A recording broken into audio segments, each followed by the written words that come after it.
Today we're taking a look at this copy of a USP by SRC. So that's SP whatever. You get it in this plastic case. Voila. You got it with this rail adapter. It's quite hefty. I removed it. Underneath you have a standard HK rail, which isn't useful for us. So anyway, we have a metal slide and a plastic fiber lower. Magazines are a bit problematic, so let's talk about them. The feeding channel inside is too wide. That's why when you push up the BBs, they are spread apart and it causes misfeeds. That's why I use nail polish and painted on the insides. I painted the sides so the BB channel was narrower. I did maybe 10 coats on each side and it got it to 95% feeding, maybe even more. Otherwise, the magazine is fine, feeds well, no leaks, no nothing.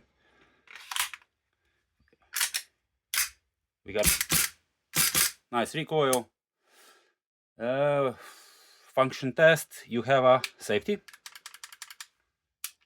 fire, locks back, and a working decocker. So that's that. What else? You have an adjustable hop-up. You can adjust it by pulling the slide back. And here on the side of the slide, in the ejection port on this side, you can use a screwdriver and adjust a small lever back and forward to adjust the hop-up. So you don't need to disassemble the gun. It can lift 0.36s and it's doing about a joule with 0.36s. And it can lift them, like I said. Mag locks in with no wobble. I did a small tape inside, maybe you can see it, so the mag doesn't wobble side to side.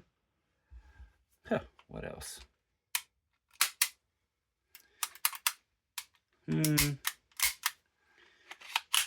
It's a nice gun. Works well. Finish is surprisingly nice. So that's it.